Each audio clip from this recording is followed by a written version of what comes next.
It's been a minute since I've done an episode of this, but I knew that I really wanted to get you on, Jacob, because your performance in The Merry Wives of Windsor as Falstaff is seriously one of the funniest things I've ever seen.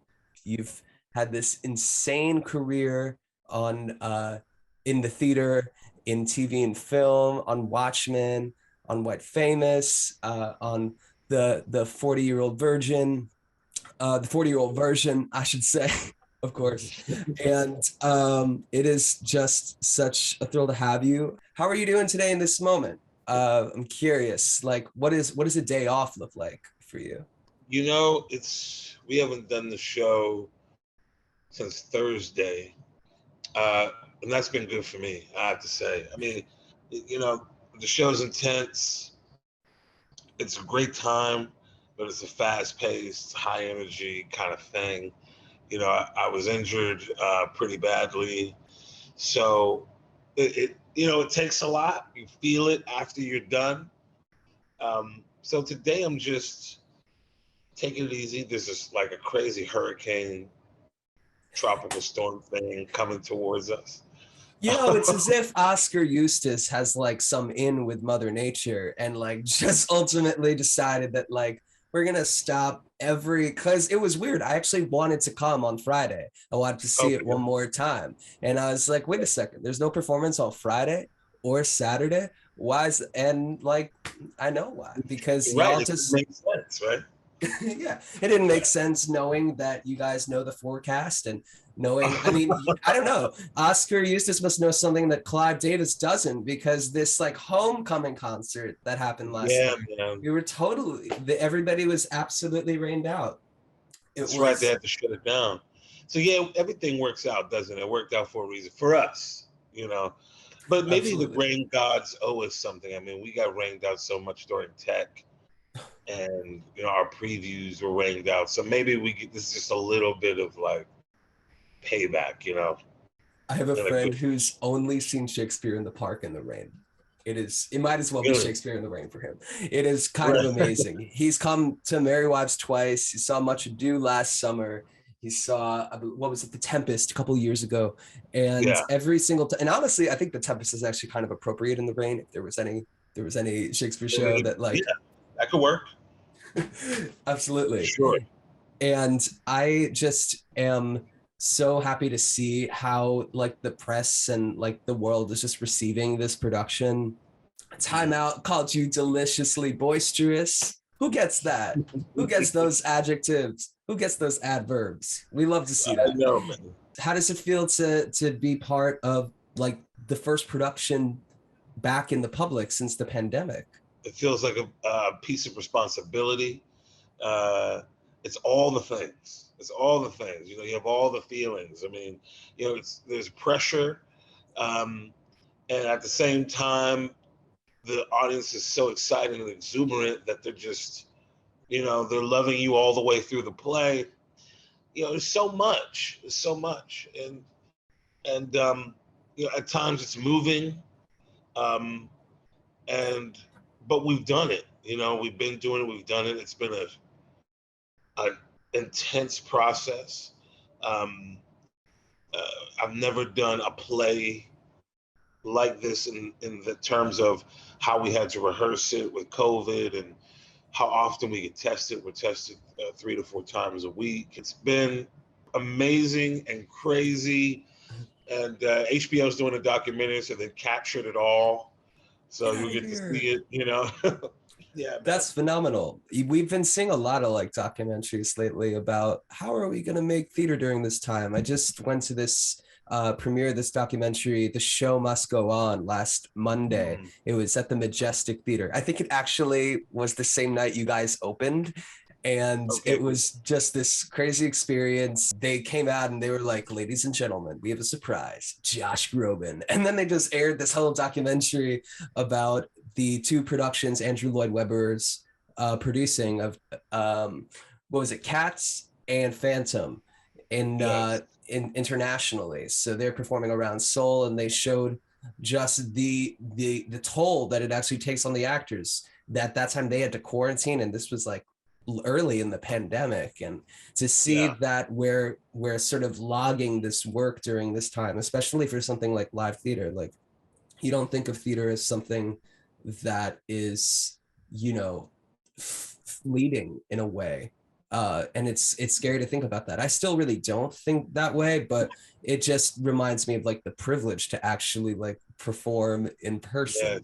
You wouldn't have thought about that like 3 or 4 years ago versus like being on film and TV. Everybody wants to do film and TV. I get that, but like there's quite literally almost nothing like this. No, there's nothing. And you're right. We're very grateful to be out there, you know. And I love theater, although I haven't done a play in almost 5 years. So this was my first one back, but it's such a relished experience, man. I mean, I'm out there. I dig it, and I think it's because I did miss it, and not only did I miss it, but then other people. It's like this. I'm missing it. The audience has missed it. I mean, we're all coming together and kind of getting around the campfire, as it were, and just enjoying each other's company. That's how Chuck Cooper actually sort of talks about it. I had him on like last year, and he was like, from the time like we were just cavemen, we were telling stories around the campfire, and that is just the very beginnings of like performance and storytelling. And I think inherently by like having this production outside, it even expands that concept that like there is only, how should I say this? There's like really, I feel like Shakespeare is such a coveted story. Like any of his stories are so coveted that like telling it outside and being like amidst nature and being like, especially like in an amphitheater, I feel like it really sort of is the only sort of production you could do for multiple reasons, not just because like of the New York City restrictions on the pandemic, but it feels appropriate that like our first like emergence back into the theater is like something outdoors. And I'm curious what other pros and cons, because I acted in some outdoor theater, so I'd love to compare some notes. What are the best things about performing outside and some of the worst? Well, performing outside, you're literally the roof is taking off the experience. So, in certain moments in the play, I could be as large as a human could possibly be, as far as speaking this text, this language, and looking up into the sky and saying, "Let there come a tempest of provocation." Rehearsing in 90-degree weather. Yeah, all day long, running around in that, wearing a mask while you're doing that. And then turning around and doing the show at night. Sometimes it's still in the, the 80s or the 90s when the show starts. And you're wearing your costume. So it's rough. You're in the elements, man. I mean, sometimes you're getting rained on. It's not for the faint of heart. Let's just say that. No, it isn't.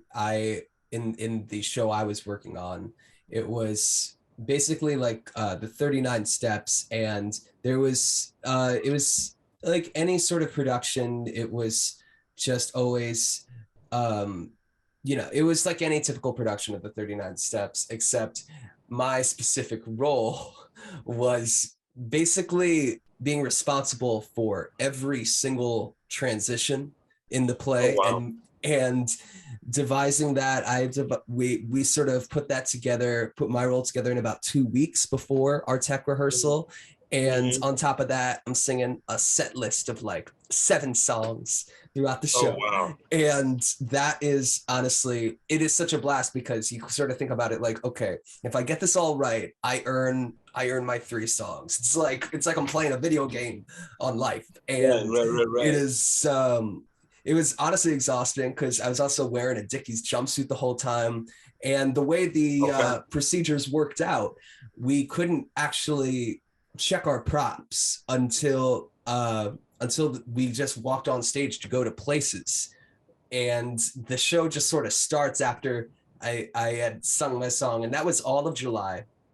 And some of the challenges, like our opening night, which was the same week as yours, was that we were halfway through Act 2, and I was so into what I was doing. I was like, okay, God, press that LED light. I gotta get to the next thing. That I was facing away, and apparently there was like a huge thing of lightning, but all I heard was we're gonna hold, and I was like, I fucked up the light. Oh my God.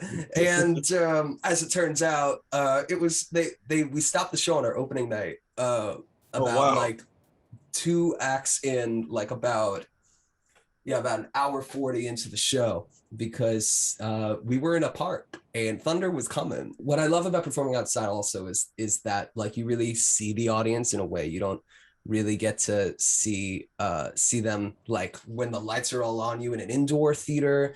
It's like everybody is like almost blinded a little bit, and even as it turns dark into the night, it's like you're around a campfire, I kind of feel like, and it feels that much more immersive and that much more intimate.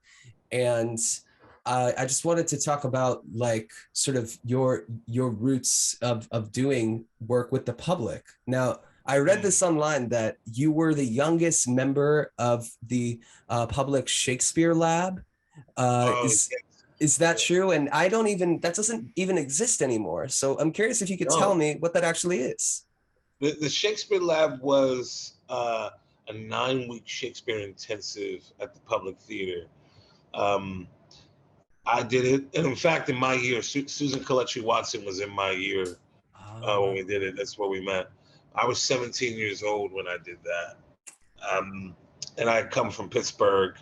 And I'll tell you a story about it. I come from Pittsburgh. I was studying at the Stella Adler Acting Conservatory, and I met a woman named Rosemary Titchler, who used to be head of casting at the Public Theater.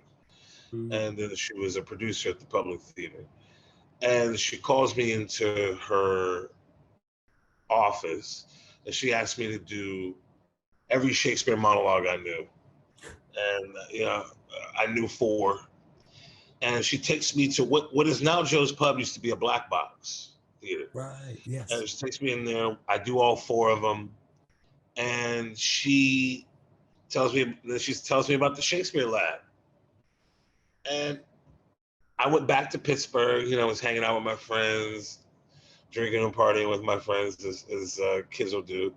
And she called several times to convince me to come back to New York and to do the Shakespeare Lab at the Public Theater, which was I'm so grateful to her for that, Rosemary Titchler. And, and got to really work with amazing people, Ron Van Loo, Liev Schreiber, who everyone would know, Christopher Walken came in, George C. Wolfe, John Diaz, who runs Two Rivers Theater, Michael Kumsty, and then go on and on and on. The people that we worked with, it was amazing. It was an amazing time. And then from there, I went on to grad school, very young. Where'd you go to grad? I went to ACT, American Conservatory Theater. Ah, wow, amazing. Yeah. So I went there. I was 20 years old when I went there. So it all happened really fast and rapidly, man. But I was ready for it. I was hungry for it. I mean, I really had nothing else. So it's not like, when you have nothing else, you're kind of just like, well, this is what it is. You're ready to go. Was there something about Shakespeare that as a 17-year-old or even a younger that like really drew you to the work, or had you just been acting and you knew you needed your monologues? I went to a place called Rogers, which was a performing arts middle school in Pittsburgh, and I was a vocal major. And I met this guy, a black man named Doug Pona, and Doug started talking to me about theater. He said, there's this place, they have classes on the weekends, you should go. And so I went, and I walked in the building, and a man said to me, okay, listen, here's a list of classes that are happening right now. You can walk into any class that you want to, sit and listen, and then decide which class you want to take. So I did that. I walked around this weekend school, you know, opening Yeah. doors, sitting and listening. I was about 12 years old and listening. And then I walked to the Shakespeare class and surprisingly, you know, Zach Quinto, that's where I met Zach Quinto. He was in the room doing a monologue, and I just, like, I heard Shakespeare. It was a monologue from Coriolanus, I believe. And it was just amazing, man. It just pulled me in because it was so unique and expansive and curious. I was drawn in immediately. So the teacher then gave me the St. Crispin's Day speech from Henry V. And I went home and I studied it and, you know, figured out what it meant and tried to, you know, developed my own techniques for understanding it and developing meaning and I loved it. And I think the reason why it came to me in such a way was that, you know, all the things I was going through as a 12-year-old, the craziness in my life, in my home life, Shakespeare it could hold all of it. You know, all the emotional sides, all of the anger, the upset, the rage, whatever I was feeling, Shakespeare could contain it. It could hold it. It could work with it. And the only other thing that could do that at the time was hip hop for me. Mm-hmm. You know, listening to hip hop artists and rap. You know, and so Who are those your two artists? things, who would you say? Who are your hip hop artists? Oh man, I mean, at that time we were listening to everybody. I mean, everybody from Public Enemy to NWA to Tupac to, you know, Lauryn Hill, a little Oof. later, Fugees, you know what I mean? You know, Yeah, all yeah, the yeah, people, you yeah. know, De La Soul. I mean, we were listening to all of it. But imagine coming up, you're listening to that, and you're developing your Shakespeare chops at the same time. So, you know, it definitely changes your relationship to the text for sure.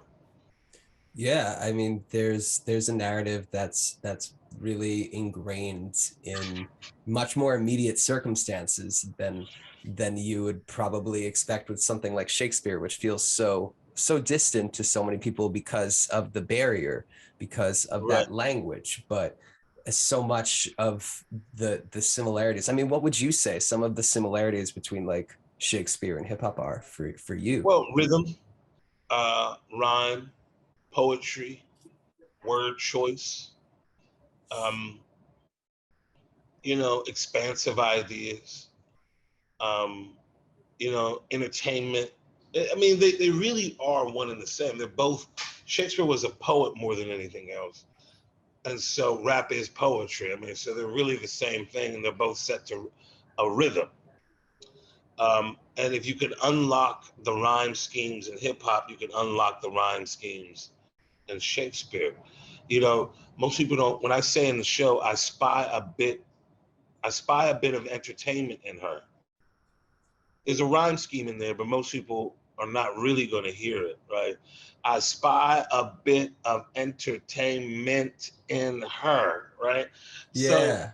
you see what I'm saying? So when you Yeah. first hear it, you don't really, but then, and what the interesting thing about doing that line is that when I do that line in the second scene in the show, it sits in the urban vernacular and it sits in the Shakespeare vernacular at the same time, right?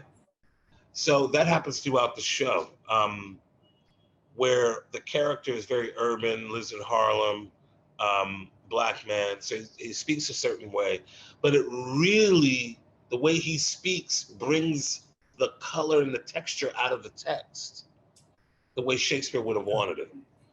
It's true. I mean, so many people have talked about it with this production about, and I think even Oscar Eustis says it in his artistic note that like comedy is the greatest equalizer. And I think that like Shakespeare is similarly such a great like humbling sort of point for any artist to create work on, because as you said, it's so grounded in the humanity of nearly any human experience. It's the equalizer of the human condition in the theater, and you can't help but avoid it. So especially when you're trying to create work that actually meshes with an audience, and you think about who you're actually performing for, who's actually coming to see Shakespeare for free. It's going to be the masses. It's going to be the people that Shakespeare intended. And when you think about the masses of New York, it's kind of baffling to me that we haven't had more Shakespeare in Harlem. So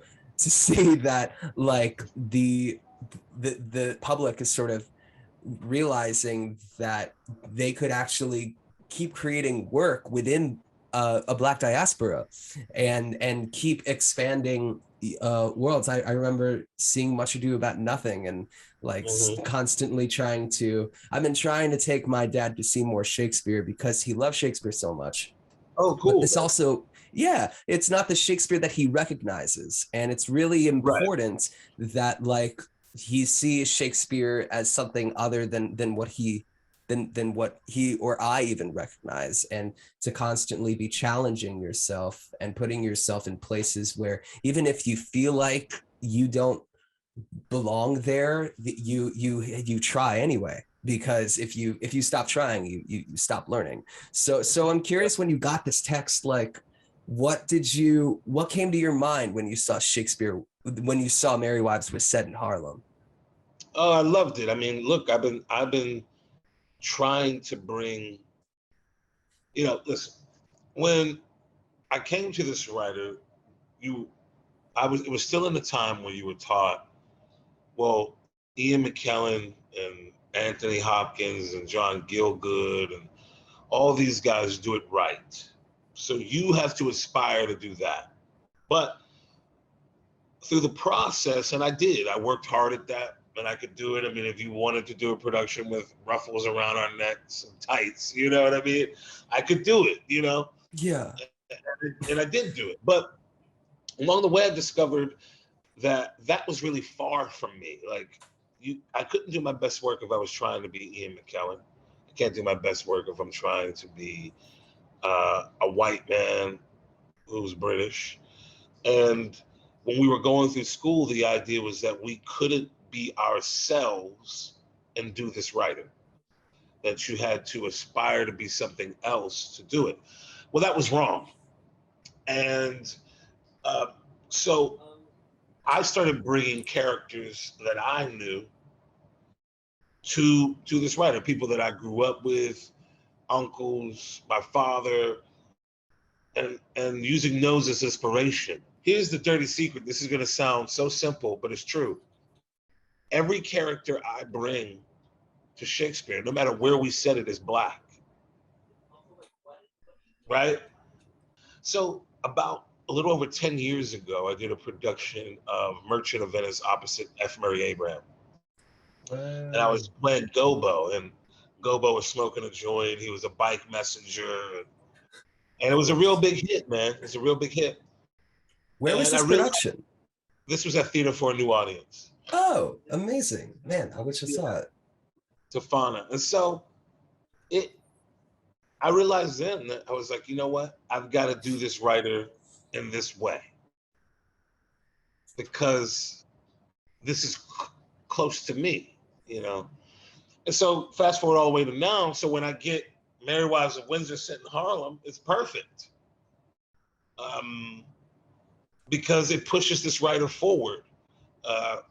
Now we can see these words in a bodega, maybe, in let's say in a Spanish bodega or a Korean-owned bodega.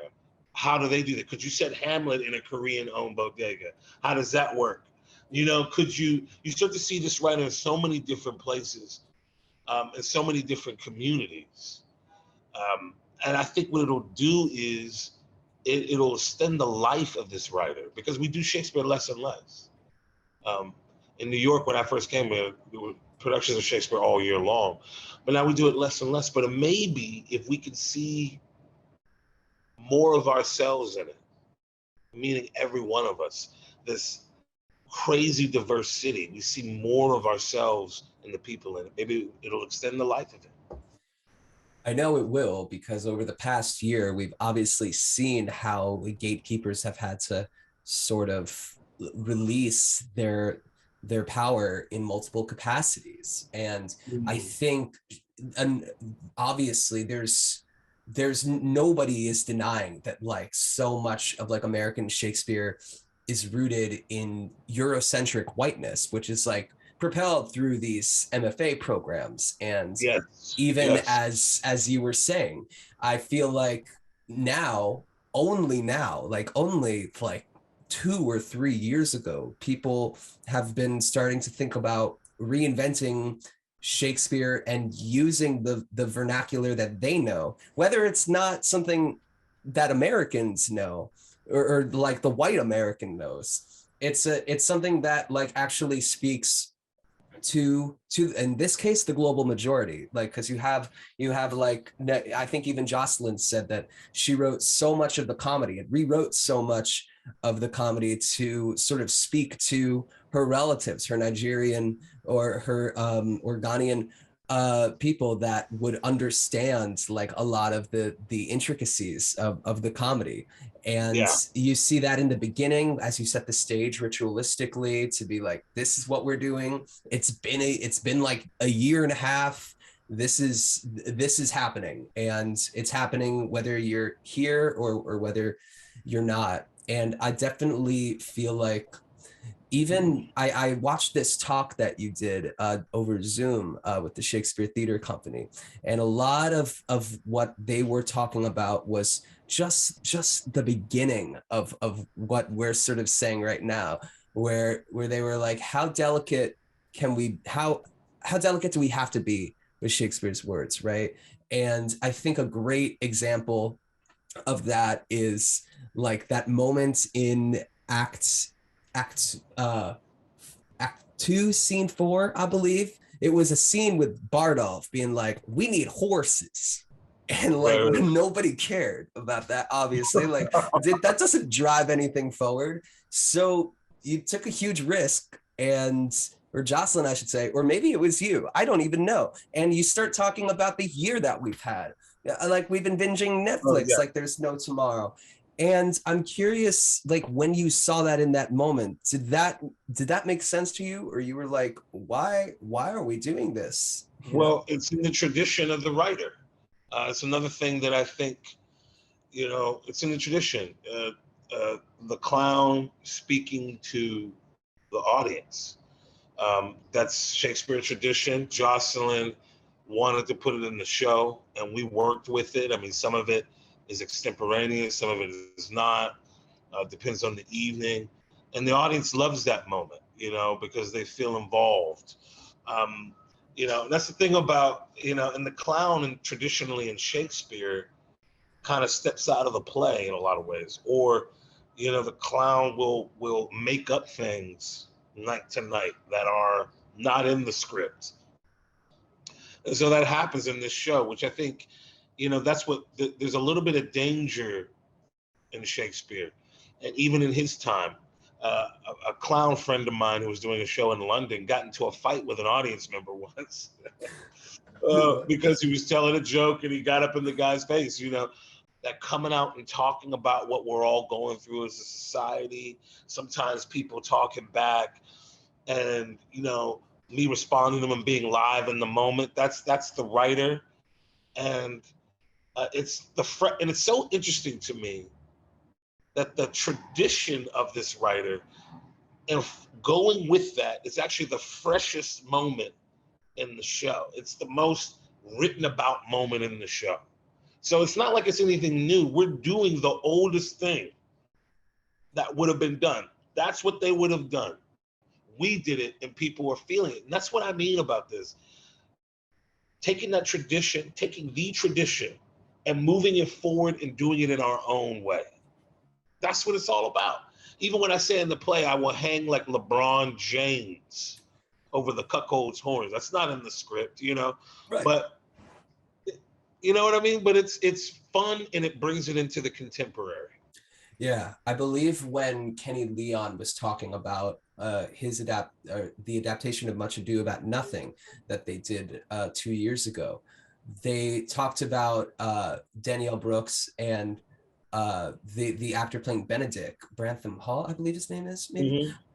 He was basically talking about how we need to understand the rules first. I mean, like there's no denying that if you don't understand the basic dichotomy of the rules of Shakespeare, only after that you can sort of add as they called it, the sort of flavor to it. There was one moment, and so many basketball references too in the Delacorte, like in Shakespeare. I believe he made this choice where he was hiding from some of the soldiers, and he just like took a huge jump and was like, "Kobe," and it was like one of my favorite moments I've ever seen in New York theater, because you really are like you're. I mean, in some ways, yeah, you're breaking the fourth wall, but it doesn't feel like that. I actually don't like that term as much anymore, because it feels like you're actually like expanding the world. Okay. I definitely feel like there's so much about the conventions of theater that are being broken down today. You're seeing that. I went to Passover last week. Yeah. She was amazing. It literally did that to Beckett. It did that to Godot. You saw like this notion of existentialism combined with like the fear that young Black men have to face, like leaving their block and leaving their street and dealing with the whiteness of the world. And I think what the world and what art is showing me right now is that if we let that fear be expressed, or in this case, if we let that joy be expressed, then eventually there'll be no more wall. That's sort of what I got what you're saying. I get what you're saying. Yeah, man. Look, 20 years ago, I was at ACT trying to talk to them about doing a reworking of Godot for Black folks, and this is, I forget what was going on politically at the time. And they were like, "Nah, you could never do that. Blah blah blah. Wrong. You could never do that." And here we are looking at one that's successful. And it's just a lesson. Or you can't do Shakespeare in this way, the way Merry Wives is done. You can't bring a company full of actors to do several different African dialects into the room. You can't do that. But we're doing it. And we need to stop this kind of telling people that this is outside of, possibilities, because it really is just a way of freezing people out. We really need to embrace reworking classics. We need to embrace, we need to always investigate what we're doing as artists. In some ways, I've only heard Merry Wives of Windsor so much clearer through Pascal and Susan's voice. I really didn't in some ways understand or connect to the aristocracy of Ford and Page in some ways in earlier adaptations, and now and even Anne Page, we're sort of expanding our ideals of what a body looks like on stage, and breaking down, as I said before, those Eurocentric barriers that we need to be skinny, we need to be a size 2, a size medium, and I have especially seen that, just to gear a little bit, and we'll come back, of course. Is this moment, I don't know if anybody else saw this show. I tried to watch it on Showtime anytime, but White Famous was such this wonderful show that Jamie Foxx produced, and you were a regular on, and you have this moment with Jay Farrow where you describe how easy it must be for him, and or how easy it is for him to sort of date women, and you sort of, as a friend, hold him accountable to the notion that he's blessed, and that you have to work as hard, and you have to deal with people ghosting you. And in so many ways, as somebody who is heavier for a lot of my life, I definitely, oh my God, I felt that in that moment so extensively, because of this notion that you have to work twice as hard for everything you need, and that's obviously so unfair in so many ways, especially when you just want love. And to see that articulated on screen for me in that moment as like a young, like 20 something, like that was really important to me. And I'm curious like what that process was like for you on your end. Everybody was a little bit on edge because they didn't realize it was going to get that deep. But as an actor, man, like, it feels like, although I've had a lot of opportunities and I feel very blessed and grateful for all of that, but every opportunity feels like gold to me. Every opportunity feels like this beautiful, great opportunity to just dive in and give it everything I've got, man. You only have today. That's it. So do it like you're never gonna do it again, you know? Yeah, I identify with that so extensively because I feel that, and I think I heard like Philip Seymour Hoffman say this in like some like post Oscar interview or something. But anytime you have the opportunity to perform, whether it's like your audition or like even just sending in a self tape, it has to be like it's the last time you'd ever do it. You have to like literally leave it all there. And seeing artists like you and him sort of just like revitalizing like what a human sounds like, what a human like, what it's okay to say, what is okay to say, what isn't, like, and really just further breaking down barriers in the risks that you take. It's really wonderful to see. And like, I'm so happy that you are getting this opportunity to perform on stage again, because I think like it is a good, it's a kick in the butt whenever you do it. I feel like, especially when you're working like a lot, if you work on TV and film, like it's really important to like try and balance all of those aspects of like your artistry when you can and when the opportunity arises. You know how to act, really, and you're just acting for, you know, you understand the room you're acting in, right? That's just really it. But then you still need all of that stuff that you feel on stage. If you're coming from the stage, all that stuff you feel, you still feel it on camera. It's just a smaller funnel. That's all. But you still need all of it. You know what I mean? And White Famous and whatever I'm working on, SuperFly, you know, I'm not gonna not feel everything I'm feeling. And I'm still gonna give it to you. And if it's breaking a rule, and as far as size or as far as, like you said, you know, but we're knocking down those walls. You know, we're knocking down those walls. What's emotionally acceptable for a man on camera? How you talk to your best friend? How two black males talk to each other? That speaks to the human condition. I think it was inherently Shakespearean, because it was just a very humbling moment for the protagonist of that story, and even for the audience too, where you're like, oh well, there's somebody else and he has problems getting girls. But like I thought the no, it is, again, like comedy is the great equalizer.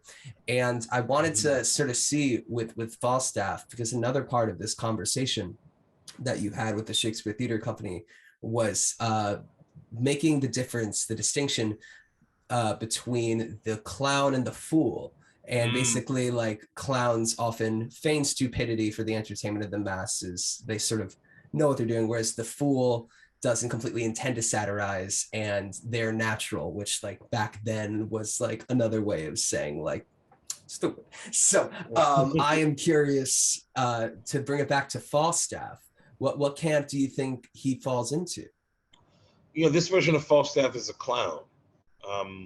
And, you know, this version of the play, which is drastically different from the original as far as how it's cut, it's supposed to be an hour and a half.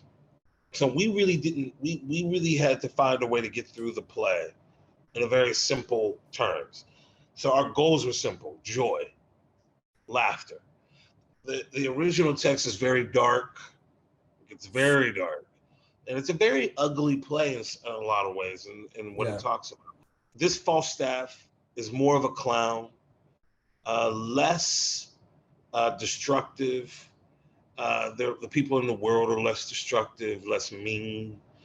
And I think it's very successful for what we were trying to do this time, which is just really give people a lot of laughter and joy and smiles coming back to the theater, man. You know, after a year and a half of madness. And I feel like people need it. So, yeah, he's a clown. This Falstaff is a straight clown, but you know, he does have logic behind what he's doing. Even though and you definitely see that. You see that in the very last scene where he's like, so maybe these aren't like fairies, you know? And you start to see that, like, I agree with you that this Falstaff, and I think it's almost better this way. I'm biased because I did see the show, but I have seen past Merry Wives. And I think how this is more effective is Falstaff is less brooding and he's less bitter. And, you know, like there are moments of bitterness that are valid, you know, White Famous. That's like, that was a great moment to show like the honest bitterness of not having the love that you put out in the world. And I think Falstaff, your Falstaff is specifically putting out such a positive energy that isn't as aggressively self-aggrandizing as the clown is meant to be. Whereas, like, you know, whether you're like Toby Belch or Stefano or Snout, I think with Falstaff, there is a rare opportunity to, and I think it actually opens up the potential for like more for more Falstaff work. It's basically makes me realize that like Shakespeare doesn't have to be so dark and so intense. And I think it comes from like a dire need for specifically like people to take Shakespeare seriously. And I don't think you need to push so hard to do it. And I believe Jocelyn. That's why I believe her when she says that this process was not as hard as she thought it would be, because the joy, if you find it, if you're ready to receive it, it's there for you. And I think that the world needs to be a little more open to joy in the things they don't understand. I think that's sort of what this job made, this production. Yeah, and joy is subversive, man. Joy is political. You know, joy is choosing joy is a real thing. And we should all practice, you know, choosing it from time to time. We've got to choose happiness. We've got to choose joy. And we have to choose to give joy. Once we have it, we've got to choose to give it to others. Yeah. Right? Yeah. So it's like starting that process, man. That's really at the heart of what we're doing in the show. And that's how I look at it. It's this transfer of joy to folks that are coming. I mean, they're giving it to us, we're giving it to them. Hopefully they're taking it and giving it to other people. And I get all these messages on Twitter and Instagram, but hopefully they're taking what they got and they're giving it to other people. And even if those people don't come to see us, this putting out positive energy into the world is important. I really hope that y'all keep checking out the Merry Wives of Windsor. It is playing through September 18th at the Delacorte, and tickets are free. And the box office opens at noon the day of performances. So you gotta wake up. Okay, it's worth it though. You like take a nap halfway through the day. I've done it. It's a great nap, and you'll be wide awake for this incredible production. And I just thank you so much for coming through. It's been a privilege. Thank you, man. Of course. Thank you, brother. Appreciate you.